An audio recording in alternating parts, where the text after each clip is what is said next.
Hello and welcome to Vijay sir classes. मैं हूं रंजिता, आपकी इकोनॉमिक्स कोच, आपकी गाइड, और मैं यहां पर हूं इकोनॉमिक्स से रिलेटेड आपके सभी प्रॉब्लम्स को हल करने के लिए, उसका सॉल्यूशन निकालने के लिए।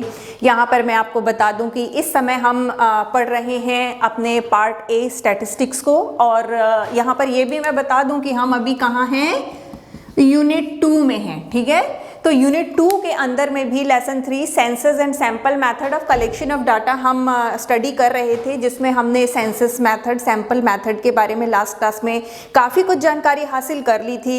आज हम सैंपल मेथड के बारे में हम कुछ स्टडी करेंगे।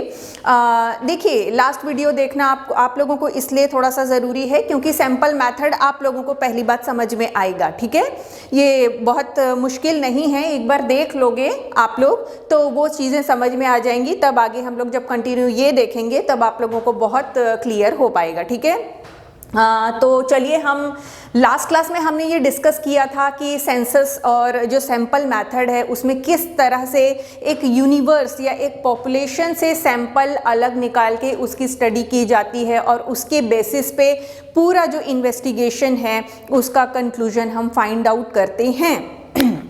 सोचने से ये चीज़ें कितनी आसान लगती है कि अलग से एक सैंपल निकाल के फिर उसका इन्वेस्टिगेशन करना, लेकिन ये काफ़ी कठिन काम है। ठीक है ना, हमने इसके कुछ लास्ट क्लास में हमने इसको काफ़ी डिस्कस भी किया था। और ये जो सैंपल हम निकालते हैं, ये जो सैंपल हम जनरेट करते हैं, इसके कई मेथड्स हैं। तो हम यहाँ से स्टार्ट करेंगे। ठीक है, कि ये जो सैंपल जो हम जनरेट करेंगे, हम उसको निकालेंगे, उसके कुछ मेथड्स हैं। सबसे पहले तो हम क्या करते हैं, केवल उसके नाम जान लेते हैं और उसके बाद एक एक को हम डिटेल में हम उसको स्टडी करेंगे। राइट, तो देखिए, सैम्पलिंग का जो ये सैंपल निकालते हैं ना, जो अलग से स्टडी करने के लिए, उसको कहा जाता है सैम्पलिंग। ठीक है, तो ये सैम्पलिंग का जो ये देखिए 6 मेथड हैं टोटल। इसमें हम केवल इसका नाम अभी फिलहाल देख लेते हैं। देखिए, फर्स्ट है हमारा रैंडम सैम्पलिंग, जिसको हिंदी में कहते हैं यादृच्छिक प्रतिदर्श। ठीक है, हिंदी में भी बताना मेरे लिए ज़रूरी है ताकि इंग्लिश और हिंदी दोनों स्टूडेंट के लिए कन्वीनियंट हो। राइट, सेकंड है अपना पर्पसिव सैम्पलिंग, यानी कि सविचार प्रतिदर्श। थर्ड वन इज स्ट्रेटिफाइड, यानी कि स्ट्रेटिफाइड सैम्पलिंग, यानी कि स्तरित प्रतिदर्श। ठीक है, फोर्थ सिस्टमैटिक सैम्पलिंग, व्यवस्थित प्रतिदर्श। Fifth is quota sampling, means quota प्रतिदर्श। कन्वेनियंस सैम्पलिंग मीन्स सुविधानुसार प्रतिदर्श। ठीक है, तो ये 6 हमारे मेथड हो गए किसके, सैम्पलिंग के। ठीक है, अब हम इसमें एक एक करके सबकी स्टडी करेंगे। तो सबसे पहले हम किस में आएंगे, हम सबसे पहले वाले मेथड में आएंगे, जो कि क्या है, रैंडम सैम्पलिंग। ठीक है, तो चलिए हम लोग देख लेते हैं कि ये एक्चुअल होता क्या है। Random sampling is that method in which each item of the universe has equal chance to being selected in the sample। ठीक है, जैसे कोई भी ये यूनिवर्स हो गया, यूनिवर्स, और इसके बारे में मैंने लास्ट क्लास में काफ़ी कुछ बताया है। ठीक है, तो उसको डबल रिपीट करना आप लोग समझ सकते हो कि वो थोड़ा डिफ़िकल्ट होता है। तो ये जो हमारा पॉपुलेशन है या जो हमारा यूनिवर्स है, अब इसमें से हमको सैंपल अगर निकालना है तो क्या किया जाता है, रैंडमली निकाल लिया जाता है। ठीक है, किसी को भी एज ए सैंपल सेलेक्ट कर लिया जाता है, और बिकॉज रैंडमली निकाला जाता है, इसीलिए क्या होता है कि हर एक आइटम, इसके अंदर में जितने भी आइटम होंगे उनके पास में क्या होता है, उनके पास में इक्वल चांस होता है क्या होने का, बीइंग सिलेक्टेड, सेलेक्ट होने का एज ए सैंपल। ठीक है, तो इसमें जनरली क्या होता है कि जो होमोजीनियस आइटम होते हैं, होमोजीनियस मतलब एक ही तरह के, है ना। जैसे हम लोगों ने पिछले क्लास में भी सेंसस और सैंपल मेथड के अंदर में हमने ये पढ़ा था कि जो सेंसस मेथड होते हैं वो काफ़ी, सेंसस जो होते हैं उसमें क्या होता है, काफ़ी डाइवर्स आइटम होते हैं। तो ये जो सैंपल या फिर रैंडम सैम्पलिंग जो होता है, इसमें जनरली क्या है, होमोजीनियस आइटम्स होते हैं, एकदम एक दूसरे से मिलते जुलते, है ना। सेकंड वन, ये इकोनॉमिक भी होते हैं, क्योंकि रैंडम सैम्पलिंग करने में बहुत ज़्यादा कुछ खर्च की तो ज़रूरत उसमें है नहीं, और ये इम्पार्शियल होते हैं। इम्पार्शियल मतलब इसमें किसी भी तरह की पार्शलिटी आप नहीं कर सकते। क्यों नहीं कर सकते? क्योंकि ये यूनिवर्स है, तो इसी में से कोई भी आइटम आपको पिक करके निकालना है, तो आप पार्शलिटी कहाँ से करोगे, ठीक है। तो ये चीज़ें इसमें देखने को मिलती हैं। अब आप ये जो रैंडम सैम्पलिंग जो तरीका हम अपनाएंगे सैम्पलिंग करने का, इसके दो तरीके होते हैं। एक तो होता है lottery method. I think lottery method तो आप सभी लोग जानते हैं। अगर इस क्लास में अगर 100 स्टूडेंट हैं और उसमें मुझे 10 स्टूडेंट चाहिए, या ठीक है चलिए मुझे 25 चाहिए, ठीक है ना, तो मैं क्या करूँगी कि ये 10 स्टूडेंट्स 100 स्टूडेंट्स के चिट्स मैं बना के यहाँ पे रख लूँगी, और उसमें से कोई भी उसको पूरा हिला के कोई भी क्या करूँगी, मैं 25 जो हैं वो निकाल लूँगी रैंडमली लॉटरी से, ठीक है। ये सिस्टम तो आप सभी लोग जानते हो। तो ये क्या है, किसके अंदर में आता है, ये रैंडम सैम्पलिंग के अंदर में आता है। और एक इसी का एक दूसरा मेथड और है, टेबल ऑफ रैंडम नंबर। इसमें क्या होता है, 41,600 जो है ये कुछ नंबर्स होते हैं, इतने नंबर्स होते हैं, और ये 10,400 चार जो है वो नंबर वाले इतने सेट बना लिए जाते हैं, ठीक है ना, और इनको अरेंज कर लिया जाता है, जिसको क्या कहा जाता है, टिपेट टेबल्स कहा जाता है, ठीक है। और फाइनली ये सब अरेंज करके जो है सैम्पलिंग जो है वो कर लिया जाता है, ठीक है। तो ये दो मेथड हो गया। सैम्पलिंग मेथड के अंदर में, सैम्पलिंग के अंदर में ये जो है लॉटरी मेथड और टेबल ऑफ रैंडम नंबर्स, ये दो इसके अंदर में हो गया, ठीक है। चलिए अगर हम इसके मेरिट्स की बात करें तो देखिए, सबसे पहला है इसमें इम्पार्शियल, जो कि थोड़ी देर पहले मैंने आपको बताया था कि ये इम्पार्शियल क्यों है, इसमें आप पार्शलिटी क्यों नहीं कर सकते। इसलिए नहीं कर सकते क्योंकि आपको क्या करना है, रैंडमली किसी भी आइटम को पिक करना है, तो आपके पास में कोई ऑप्शन पार्शलिटी करने के लिए बचा ही नहीं, ठीक है। Second one is equal chance, ठीक है। यहाँ पर अगर आप देखोगे, मैं इसको भी सिलेक्ट कर सकती हूँ, इसको भी सिलेक्ट कर सकती हूँ, मैं किसी को भी रैंडमली सिलेक्ट कर सकती हूँ। इसका मतलब क्या हुआ, सभी जितने भी आइटम यूनिवर्स में हैं उन सब के पास में इक्वल चांस है सिलेक्ट होने का, ठीक है।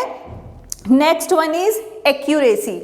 इसमें एक्यूरेसी इसलिए मिलती है, शुद्धता इसमें इसलिए पाई जाती है क्योंकि किसी किस्म की इसमें पार्शलिटी होती नहीं है, ठीक है। अशुद्ध जो है कंक्लूजन वो तभी होंगे, इनएक्यूरेट तभी होंगे जब किसी तरह की पार्शलिटी हुई हो, किसी तरह का बायस्ड अगर हो, तो वो चांसेस इसमें बन सकते हैं, लेकिन ऐसा कोई चांसेस में है नहीं। Next one is simple method. ये लॉटरी सिस्टम हो गया, तो इसमें ये इतना सिंपल मेथड है कि ये किसी के भी समझ में आ सकता है और कोई भी बहुत आसानी से कर सकता है। मे बी आप लोग भी अपने क्लास में अपने कैप्टन को चुनने या इस किसी भी स्थिति में आप लोग ये करते होंगे, राइट। चलिए, हमने इसके मेरिट्स देख लिए। अब हम इसके कुछ डीमेरिट्स भी देख लें। देखिए, इसके डीमेरिट्स क्या है, not suitable for small size population, ठीक है। अब देखिए, इतना बड़ा अगर पॉपुलेशन है, ठीक है, यूनिवर्स आपका अगर काफ़ी बड़ा है, तो आप उसमें रैंडमली पिक करके सैम्पलिंग कर रहे हो तो बात समझ में आती है। लेकिन अगर आपका खुद का पॉपुलेशन ही इतना छोटा अगर है, तो इसमें ये वाला जो मेथड है रैंडम सैम्पलिंग, वो क्या है, कहीं भी यूज में नहीं आएगी, वो सुटेबल होगी ही नहीं, ठीक है। Next one is not suitable for very important units. यहाँ पर इसका क्या मतलब है, देखिए कई बार ऐसा होता है कि ये जो हमारा यूनिवर्स है, ये जो हमारा यूनिवर्स है इसमें जो कुछ आइटम होते हैं वो काफ़ी इंपॉर्टेंट होते हैं, ठीक है। इसका एग्जाम्पल भी मैं दूंगी आपको। देखिए, इसमें कुछ आइटम्स काफ़ी इंपॉर्टेंट होते हैं। फॉर एग्जाम्पल, अगर आप इंडिया के जो स्टील कंपनीज हैं अगर आप उनकी स्टडी करना चाहते हो, चाहे वो किसी भी तरीके से एम्प्लॉयमेंट जनरेशन पर करना चाहो, चाहे आप इकोनॉमिक कंडीशन पर करना चाहो, वो अलग बात है, ठीक है। लेकिन आप क्या है स्टील इंडस्ट्रीज की आप क्या है स्टडी करना चाहते हो। यहाँ पर आप जो डार्क वाला जो डॉट देख रहे हो ये वो हैं जो कि काफ़ी इम्पॉर्टेंट हैं, ठीक है। जैसे कि आपका इधर ये टाटा आयरन हो गया, आपका जिंदल हो गया, आपका बीएसपी हो गया, ठीक है। ये बहुत सारे जो हैं यहाँ पर ये जो डार्क डॉटेड जो दिख रहे हैं वो हैं। अगर आप यहाँ रैंडम सैम्पलिंग कर लेते हो, ठीक है, और जैसे कि ये है टाटा आयरन, ये टाटा आयरन है, अगर आपने क्या है रैंडमली पिक किया और ये जो छोटे छोटे आइटम सिलेक्ट हो जाते हैं, ठीक है, लेकिन ये टाटा आयरन सिलेक्ट नहीं हो पाता है रैंडमली, तब क्या उससे जो कंक्लूजन निकलेगा क्या आप उसको सही बोल सकते हो? आप उसको सही नहीं बोल सकते हो, ठीक है ना। क्योंकि आप अगर स्टील इंडस्ट्रीज का एक सही पिक्चर सामने लाना चाहते हो तो जितने भी इम्पॉर्टेंट हमारी कंट्री में स्टील इंडस्ट्रीज है उसको आपको इंक्लूड करना ही होगा, अदरवाइज आपका कंक्लूजन क्या है वो डेफिनेटली रॉन्ग ही होगा, ठीक है। तो रैंडम सैम्पलिंग के अंदर में जब कभी ऐसा होता है कि बहुत इम्पॉर्टेंट यूनिट जो हैं वो आपको सिलेक्ट करने ही होते हैं, तब ये मेथड जो है वो बिल्कुल भी सूट नहीं करेगी, उससे कंक्लूजन क्या है वो रॉन्ग भी आने के बहुत ज़्यादा चांसेस हो जाते हैं, ठीक है। एग्जिट पोल का नाम आपने सुना है? जब इलेक्शंस होते हैं हमारी कंट्री में, जब इलेक्शंस होते हैं तो क्या होता है, इलेक्शन जब होता है उसके तुरंत बाद जो बहुत सारे जो इस तरह के चैनल्स वगैरह जो होते हैं वो क्या एग्जिट पोल अपना जारी करते हैं, जिसमें वो लोग ये बताते हैं कि किस पार्टी को मेजॉरिटी आने का पॉसिबिलिटीज़ है। तो ये सब कैसे होता है, ठीक है, ये सब किसके थ्रू होता है, ये सब रैंडम सैम्पलिंग के थ्रू ही होता है। जब कभी इलेक्शंस के बाद आप न्यूज़ चैनल खोलते हो तो वहाँ पर आपको क्या पता चलता है कि जो किसी न्यूज़ चैनल का रिपोर्टर है वो पोलिंग बूथ के बाहर जो है वो लोगों से पूछता है कि आपने किसको वोट दिया, ठीक है। और ये इस तरह से क्या होता है, ये एक्चुअली रैंडम सैम्पलिंग ही चल रही है, ठीक है। और इसी रैंडम सैम्पलिंग के थ्रू ये लोग क्या करते हैं, कंक्लूजन निकालते हैं। हालांकि ये इतना आसान नहीं है, इसके भी मतलब कि इनके भी अपने रूल्स हैं, ओके। तो ये, लेकिन मैं ये बता दूं कि ये क्या है, एक्चुअली रैंडम सैम्पलिंग का ही पार्ट है ये एग्जिट पोल, ओके। तो चलिए देखिए हम आते हैं अपने दूसरे मेथड में जो कि है पर्पसिव सैम्पलिंग, ओके। सबसे पहले तो हम देख लेते हैं कि ये मेथड क्या है। The investigator makes the choice of the sample item which in his opinion are best representation of the universe, ठीक है। अपने फर्स्ट मेथड रैंडम सैम्पलिंग में हमने क्या देखा था कि किसी कोई जो यूनिवर्स है उसमें जो सैंपल पिक किया जा रहा है वो रैंडमली पिक किया जा रहा है, बिना सोचे विचारे पिक किया जा रहा है, ठीक है ना। लेकिन ये पर्पसिव सैम्पलिंग एक्चुअली क्या होता है, इसमें जो इन्वेस्टिगेटर होता है ये उसको सोचने विचारने का पूरा मौका मिलता है और वो उस आइटम को पिक कर लेता है जो कि उसके ओपिनियन में, इन हिज ओपिनियन, जिसके बारे में वो सोचता है कि ये सही रिप्रेजेंटेशन है सैंपल के लिए, वो उसको पिक कर लेता है, ठीक है ना। दोनों में बेसिक डिफरेंस यही हुआ। रैंडम सैम्पलिंग में क्या होता है, रैंडमली बिना सोचे विचारे क्या है सैंपल पिक कर लिए जाते हैं, और ये सेकंड पर्पसिव सैम्पलिंग में क्या होता है, सोच विचार कर अपना ओपिनियन रख कर सैंपल पिक किया जाता है, ठीक है। तो इसमें हम क्या देखेंगे, सबसे पहले हम इसका मेरिट्स देख लें तो ये क्या होता है, इकोनॉमिकल होता है। यस, इकोनॉमिकल ये होता है क्योंकि इसमें किसी और तरह के कॉस्ट की बात आती ही नहीं है, ठीक है। और दूसरी बात, ये एक सिंपल मेथड होता है, ये किसी के भी समझ में आ सकता है, ठीक है। जो भी एक सोचने विचारने वाला कोई भी इन्वेस्टिगेटर है तो क्या है उसके लिए वो बहुत ही आसान है, काफ़ी सिंपल है, जिसके बारे में वो सोचता है कि ये आइटम जो है एज ए सिंपल सेलेक्ट किया जाना चाहिए और इस कारण से सेलेक्ट किया जाना चाहिए, प्रॉपर रीज़न अगर उसके पास में है तो इस तरह से देखा जाए तो ये मेथड काफ़ी सिंपल है, third one is flexibility. Flexibility का क्या मतलब होता है? लोचशीलता जिसको हम कहते हैं ना। इससे पहले हमने अपने रैंडम मेथड में हमने क्या पढ़ा था? हमने ये देखा था कि अगर उस चाहे वो लॉटरी सिस्टम हो, चाहे वो टिपर टेबल वाला हो, जो सेलेक्ट हो गया है वो रिजिड हो गया, मतलब उसी को ही एज ए सैंपल सेलेक्ट किया जाएगा। लेकिन यहाँ पर क्या है, हमको फ्लैक्सिबिलिटी देखने को मिलती है, क्योंकि वो इसमें रिजिडनेस नहीं है। क्योंकि सोच विचार के अगर ऐसा लगता है कि ये जो सैंपल जो है वो सही है सेलेक्ट होने के लिए ये आइटम, तो उसको सेलेक्ट किया जाएगा। इसलिए इसमें फ्लैक्सिबिलिटी मिलती है जो कि सही है। ठीक है, इससे पहले जो मैंने एग्जाम्पल दिया था आपको, क्या एग्जाम्पल दिया था?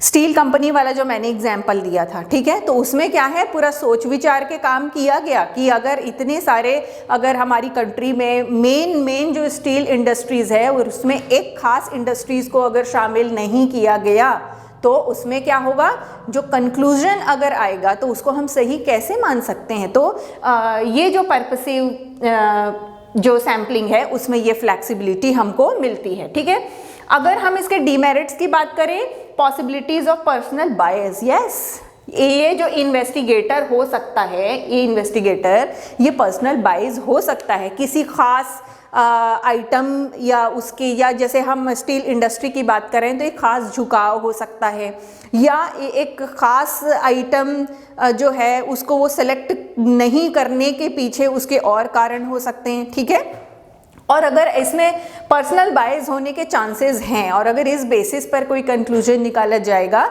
तो हम उसको सही नहीं मान पाएंगे। ठीक है, फिर क्या है, लैक ऑफ रिलायबिलिटी। ये यहीं से अपने को पता चल रहा है कि जैसे अगर कोई पर्सनल बायस है, अगर कोई इन्वेस्टिगेटर पर्सनल बायस है और उसके बेसिस पे अगर कोई कंक्लूजन निकाल लिया जाता है तो वो किस तरह से रिलायबल हो सकता है, उसकी रिलायबिलिटी पे क्या है, कहीं ना कहीं एक क्वेश्चन मार्क लग ही जाता है। ओके, अब हम क्या है अपना थर्ड मेथड इसमें पढ़ेंगे, स्ट्रेटिफाइड और मिक्स्ड सैम्पलिंग। ठीक है, इसको मिक्स्ड सैम्पलिंग क्यों कहते हैं? ये मिक्स्ड सैम्पलिंग इसलिए है क्योंकि ये रैंडम सैम्पलिंग और ये जो पर्पसिव सैम्पलिंग है ये दोनों का कॉम्बिनेशन होता है। ठीक है, कैसे होता है? चलिए सबसे पहले तो हम लोग यही पढ़ लेते हैं कि ये है क्या चीज। Population is divided. In this method, population is divided into different parts having different characteristics and some of the item are selected from each part. ठीक है, देखिए जैसे किसी ये इतना बड़ा हमारा यूनिवर्स या पॉपुलेशन है, तो इसमें क्या है, इसको क्या लिखा है, डिवाइडेड इनटू डिफरेंट पार्ट। तो ऐसा कोई ज़रूरी है क्या कि इसमें जितने भी आइटम होंगे वो होमोजीनियस होंगे? ऐसा तो कोई ज़रूरी नहीं है। हो सकता है यहाँ जितने भी स्टूडेंट हों इसमें कुछ साइंस वाले हों और इसमें कुछ कॉमर्स वाले हों।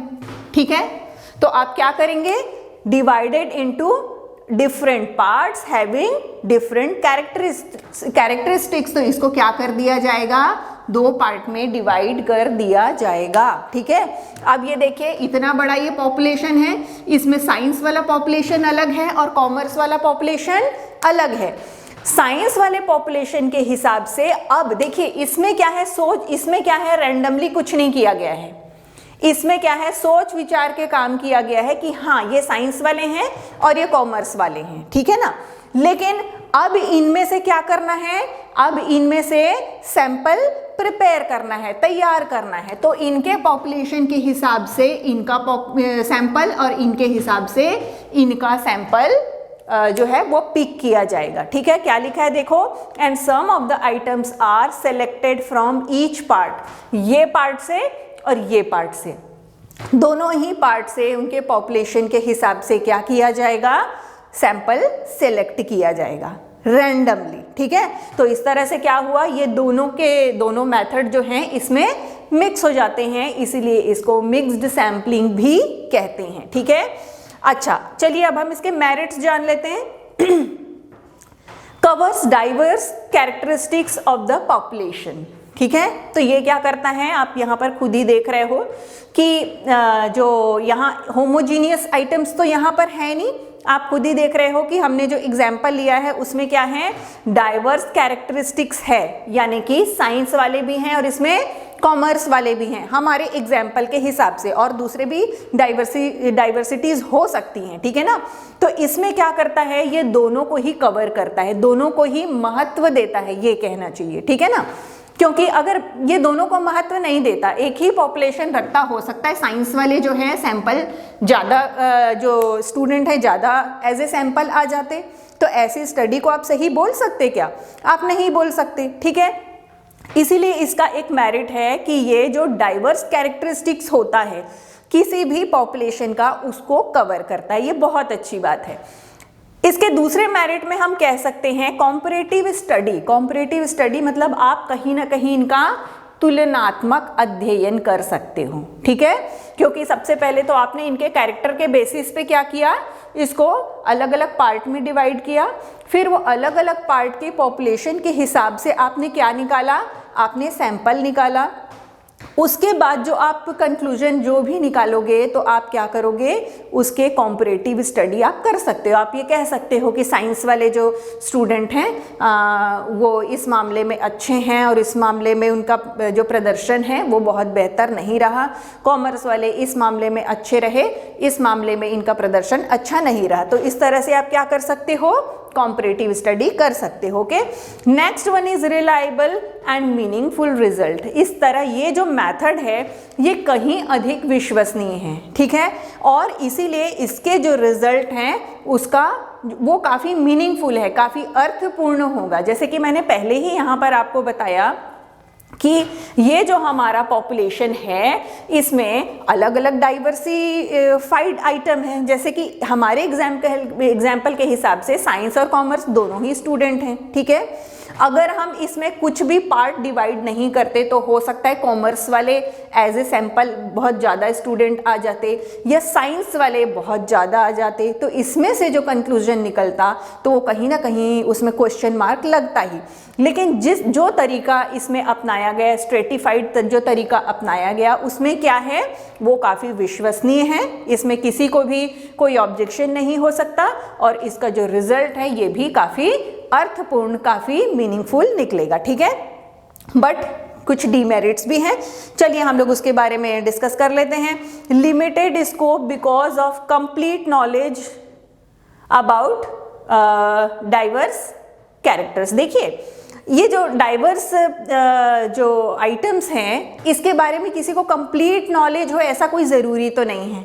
ये तो हमने बहुत छोटा सा एग्जाम्पल लिया साइंस और कॉमर्स वाला, ठीक है, लेकिन क्या है और भी जो डिफरेंट कैरेक्टर्स हो सकते हैं वो काफ़ी जटिल हो सकते हैं और उसके बारे में किसी को कोई बहुत ज़्यादा जानकारी हो ऐसा पॉसिबल नहीं है, कोई ज़रूरी नहीं है। तो अगर ऐसा सिचुएशन होता है तो ये क्या है, इसका स्कोप काफ़ी लिमिटेड हो जाता है, ठीक है। नेक्स्ट वन है पॉसिबिलिटी ऑफ बायस। यहाँ पर भी वही चीज़ें हैं, यहाँ पर बायस की पॉसिबिलिटी कैसे होती है, देखिए आपने 2 पार्ट में डिवाइड तो कर दिया, यहाँ पर साइंस और कॉमर्स में डिवाइड तो कर दिया उस पूरे पॉपुलेशन को, लेकिन फाइनली आपको यहाँ और यहाँ से जो सैंपल पिक करना है वो तो रैंडमली पिक करना है ना। और यहाँ पर क्या है, ये जो पार्ट आप डिवाइड कर रहे हो तो इसमें भी अगर किसी तरह से आप पार्ट डिवाइड करने में भी आप क्या रहे हो, कहीं ना कहीं से आप बाइस्ड हो रहे हो तो रिजल्ट भी वैसा ही आएगा, ठीक है।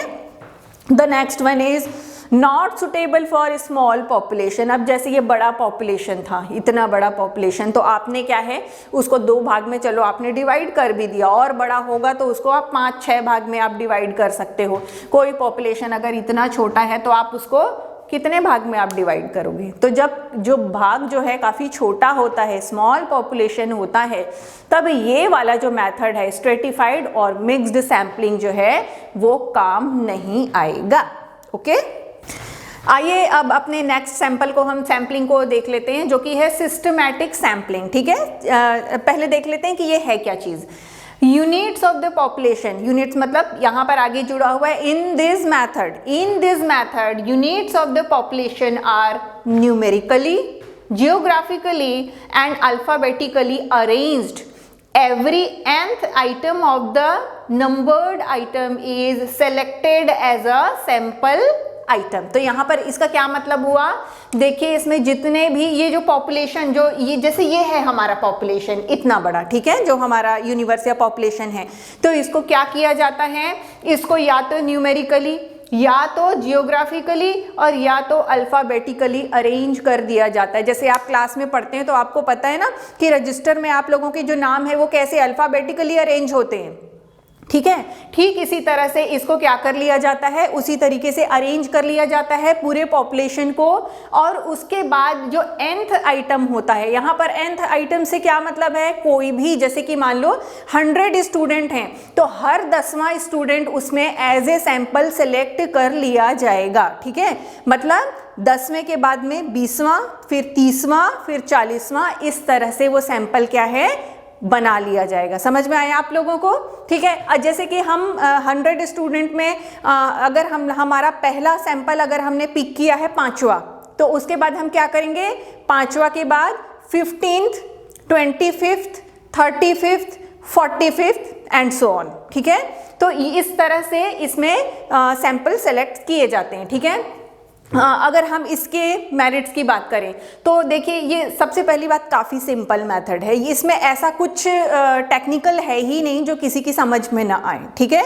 तो ये सबसे पहला काफ़ी सिंपल मेथड है। Second one is less bias. Less bias क्यों ये कह रहा है, इसलिए कह रहा है क्योंकि nth आइटम सेलेक्ट करना है ना, इसमें सोच विचार की तो कोई ज़रूरत है नहीं, जियोग्राफिकली, अल्फ़ाबेटिकली या न्यूमेरिकली क्या है, अरेंज कर लिया और उसमें से कोई भी आइटम जो है वो पिक कर लिया जाएगा और रैंडमली उसी तरह से किया जाएगा। तो इसमें किसी तरह के बाइस होने का तो सवाल ही पैदा नहीं होता है, ठीक है। अच्छा, डीमेरिट्स की अगर हम बात करें तो इन अनइक्वल चांस। अनइक्वल चांस यहाँ पर क्यों बोल रहा है, क्योंकि जब अल्फ़ाबेटिकली या किसी भी सीरीज में अगर इसको अरेंज कर लिया जाएगा तो सारे के सारे आइटम्स हैं उनके पास में तो इक्वल चांस बचेगा ही नहीं, ठीक है। जैसे 5वां, 15वां, 25वां, 35वां, अगर ये आइटम अगर सेलेक्ट होने हैं तो बाकियों के पास में चांस बचेगा ही नहीं, ये इसका बहुत बड़ा डीमेरिट है, ठीक है।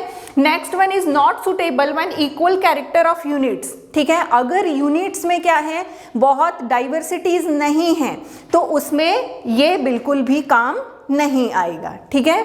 अच्छा, ये हमने सिस्टमैटिक सैम्पलिंग हमने देख लिया। चलिए अब ये कोटा सैम्पलिंग क्या होता है, नेक्स्ट हमारा मेथड है। देखिए, the population is divided into different groups और classes according to different characteristics of the population. इसमें क्या होता है, देखिए ये जैसे ये आपका पॉपुलेशन है ना, तो इसको अलग अलग ग्रुप में उनके कैरेक्टर के हिसाब से क्या कर दिया जाता है, डिवाइड कर दिया जाता है। देखिए लिखा भी है डिफरेंट ग्रुप्स, डिफरेंट ग्रुप्स बना दिया जाता है। और किसके अकॉर्डिंग बनाया जाएगा, डिफरेंट कैरेक्टरिस्टिक्स, मतलब ये जो ग्रुप है इसके कैरेक्टरिस्टिक्स अलग होंगे, इसके अलग, इसके अलग, इसके अलग, ठीक है। और फिर इसके अलग से सैंपल निकाल दिए जाएंगे, इसके अलग से सैंपल निकाल दिए जाएंगे, ठीक है। और इस पूरे यूनिवर्स का एक अलग से कोटा बना दिया जाएगा, ठीक है। जैसे मान लो यहाँ पर टोटल हमारा यूनिवर्स 100 है, ठीक है, तो ये कोटा तय कर लिया गया है कि 10 निकलेगा, ठीक है। और उसी के बेसिस पे यहाँ पर क्या क्लियर कर दिया जाएगा, यहाँ पर इनके पॉपुलेशन के हिसाब से सैंपल पिक किया जाएगा, ठीक है। तो ये हुआ हमारा कोटा सैंपलिंग। अब हम आते हैं, ये देखिए कन्वेनियंस सैंपलिंग। ये क्या होता है convenience sampling, sampling is done by investigators convenience, ठीक है। ये वाला मेथड वो होता है कि जो इन्वेस्टिगेटर है वो जिसको सुविधापूर्ण मानता है, जिसको कन्वेनियंस मानता है, वो उस तरह से सैंपल प्रिपेयर कर सकता है, सैंपल पिक कर सकता है, ठीक है। तो इस तरह से हमने अपने सैम्पलिंग मेथड के जितने भी, सैम्पलिंग के जितने भी मेथड होते हैं वो हमने कवर किए। आई थिंक आप लोगों के समझ में आए होंगे। सैंपल मेथड के बारे में तो हमने बहुत सारी बातें कर ली और अब आइए अब हम देखते हैं रिलायबिलिटी ऑफ सैंपल डाटा, ठीक है ना। तो सैंपल से तो आप लोग समझ ही गए हो, यूनिवर्स का एक छोटा सा पार्ट जो कि उस पूरे यूनिवर्स का क्या करता है, रिप्रेजेंट करता है। हम उसको क्या कहते हैं, हम उसको सैंपल कहते हैं, ठीक है ना। लेकिन ये जो सैंपल डाटा है इसकी रिलायबिलिटी क्या होगी, इसकी विश्वसनीयता कैसे क्या होगी, अब हम लोग इस बारे में डिस्कस करेंगे, ठीक है। तो देखिए सबसे पहला साइज ऑफ सैंपल।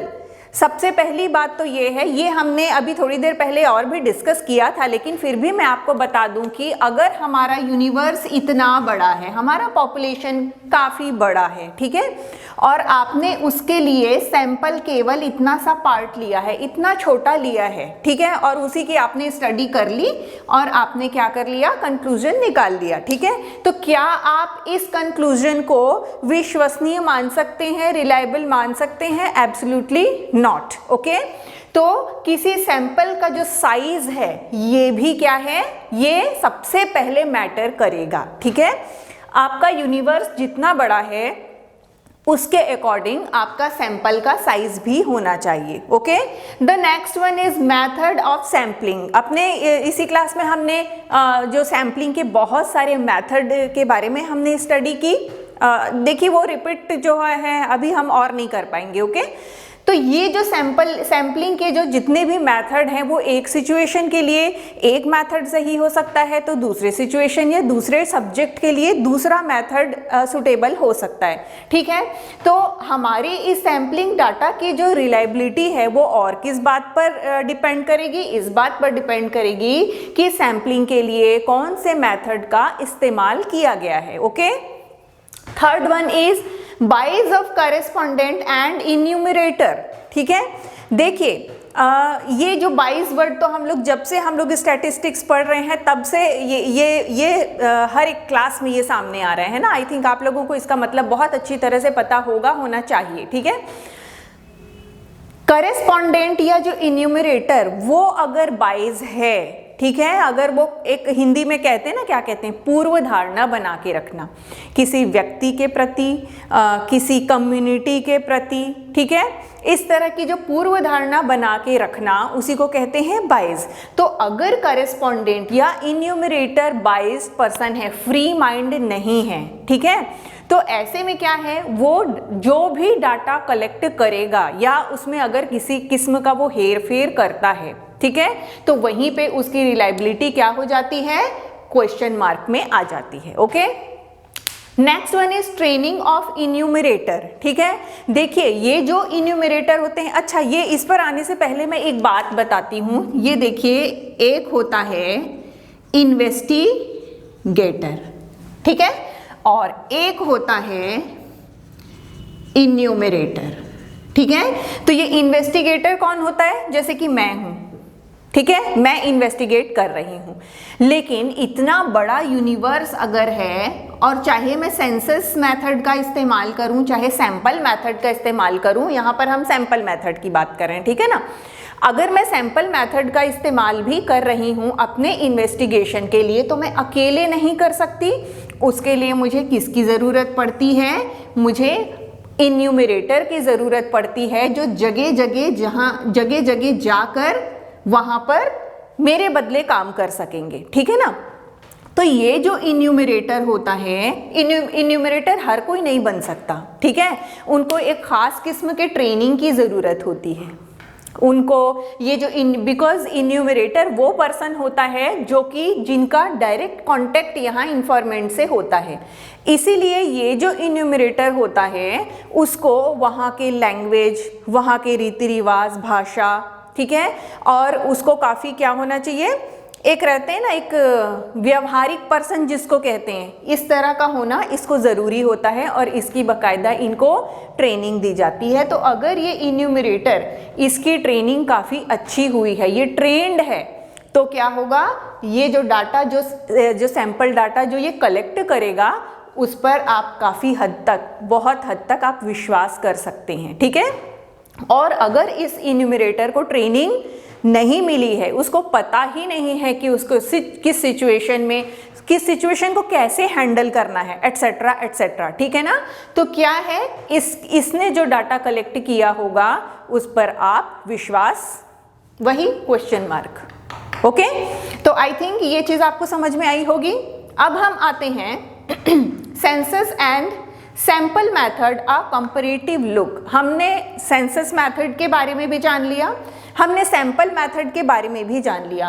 अब हम क्या करेंगे, इनका एक कंपैरेटिव स्टडी करेंगे, ठीक है, एक तुलनात्मक अध्ययन हम लोग करेंगे। ओके, सबसे पहला तो हम क्या करेंगे, कवरेज के बारे में अगर हम बात करें, कवरेज के बारे में अगर हम बात करें तो ये जो सेंसस मेथड होता है वो क्या करता है, यूनिवर्स के हर एक आइटम से क्या करता है, वो डायरेक्ट कांटेक्ट करता है, सेंसस मेथड, ठीक है ना। लेकिन सैंपल मेथड क्या करता है, सैंपल मेथड एक अलग से एक रिप्रेजेंटेटिव सैंपल की स्टडी करता है और उसके बेसिस पे कंक्लूजन निकालता है, ठीक है ना। तो कवरेज का पता चल गया, सेंसस मेथड का कवरेज बहुत बड़ा होता है और सैंपल मेथड का क्या होता है, काफी छोटा होता है इसके कंपेयर में, ठीक है ना। अब हम लोग सुटेबिलिटी की बात करें तो यहाँ सुटेबिलिटी की बात करें तो सेंसस मेथड जो होता है वो छोटे एरिया के लिए सुटेबल हो सकता है, ठीक है। अगर छोटे एरिया में इन्वेस्टिगेशन करना है, और बिकॉज छोटे एरिया के लिए क्यों ये सुटेबल होता है, इसलिए सुटेबल होता है क्योंकि इसमें हर एक यूनिवर्स के हर एक आइटम से क्या करना पड़ता है, कांटेक्ट करना पड़ता है, ठीक है, इसलिए वो छोटे एरिया के लिए ही सुटेबल है। लेकिन जो सैंपल मेथड है बड़े एरिया में उसका इस्तेमाल किया जा सकता है क्योंकि इसमें सैंपल के थ्रू काम होता है। Next one is accuracy. Census method में आप ज़्यादा एक्यूरेसी पाओगे क्योंकि इसमें यूनिवर्स के हर एक आइटम से डायरेक्ट कांटेक्ट करके इंफॉर्मेशन हासिल किया जाता है। लेकिन सैंपल मेथड में क्या किया जाता है, अलग से रिप्रेजेंटेटिव सैंपल निकाल के उसकी स्टडी की जाती है, ठीक है। तो इस बेसिस पे हम कह सकते हैं कि जो सेंसस मेथड जो होता है वो कहीं ज़्यादा उसमें हम एक्यूरेसी पाते हैं। तो next one is cost. Cost की अगर हम बात करें तो सेंसस मेथड कहीं अधिक कॉस्टली है, ठीक है। और रीज़न फिर वही, क्योंकि उसमें जो पूरा जो यूनिवर्स होता है उसके एक एक आइटम से डायरेक्ट कांटेक्ट होता है, ठीक है, इसीलिए इसमें कॉस्ट ज़्यादा लगता है, सैंपल में कॉस्ट कम लगता है। Next one is time. Time के बारे में भी हम सेम यही चीज़ बोल सकते हैं कि सेंसस मेथड में टाइम ज़्यादा लगता है, सैंपल मेथड में टाइम कम लगता है, ओके। आप 6 नंबर पे आओगे तो इसमें क्या है, नेचर ऑफ आइटम की बात कर रहा है, यानी कि सेंसस मेथड में जो यूनिवर्स के अंदर में जितने भी जो आइटम्स होते हैं उनमें क्या है, काफ़ी डाइवर्सिटी देखने को मिलती है, ठीक है, काफ़ी अधिक डाइवर्सिटी देखने को मिलती है। लेकिन सेंसस में सैंपल मेथड में क्या होता है, ये डाइवर्सिटी कम देखने को मिलती है, ठीक है। तो ये नेचर ऑफ आइटम के अंदर में हम ये बोल सकते हैं। वेरिफिकेशन की जहां तक हम बात करें, देखिए कोई भी इन्वेस्टिगेशन है वो शुरू से लेकर लास्ट तक जो है वो एकदम बिना किसी एरर के चले, ये पॉसिबिलिटी ज़रा कम होती है, ठीक है ना। तो जो सेंसस मेथड होता है इसमें अगर किसी किस्म की गलती हो गई है या फिर अगर आप किसी चीज़ को वेरीफाई करना चाह रहे हैं, किसी इंफॉर्मेशन को अगर आप वेरीफाई करना चाह रहे हैं, तो ये लगभग असंभव होता है। क्यों? क्योंकि यूनिवर्स इतना बड़ा होता है, फिर आप सेंसस मेथड के अंदर में, यूनिवर्स के अंदर में जितने भी आइटम होते हैं आप उन सभी की स्टडी करते हो, ठीक है। इसलिए अगर बाद में कोई गलती या आप वेरिफिकेशन करना चाहते हो तो ये बहुत ही मुश्किल काम होता है ना। लेकिन सैंपल मेथड में क्या होता है, बिकॉज आप एक छोटे से सैंपल का, ये तो बहुत छोटा हो गया, ये हमने इसके एग्जाम्पल दिया था ना, इसकी मैं बात नहीं कर रही हूँ, ठीक है।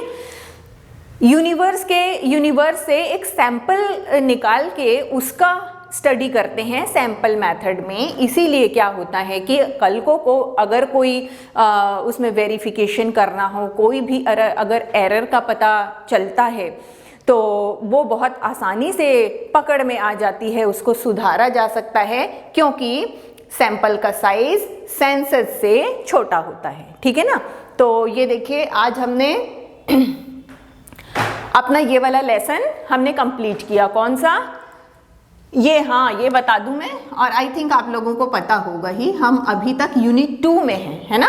यूनिट 2 में lesson number 3 census and sample methods of collection of data, हमारा जो चैप्टर नंबर 3 है ये हमारा आज ख़त्म हुआ। और यहाँ पर मैं बता दूं कि ये जो सैंपल, एक तो ये पूरा ही चैप्टर जो है काफ़ी इम्पॉर्टेंट है, और जो सैंपल के जो बहुत सारे जो मेथड हैं वो आपके दिमाग में होने चाहिए, ठीक है।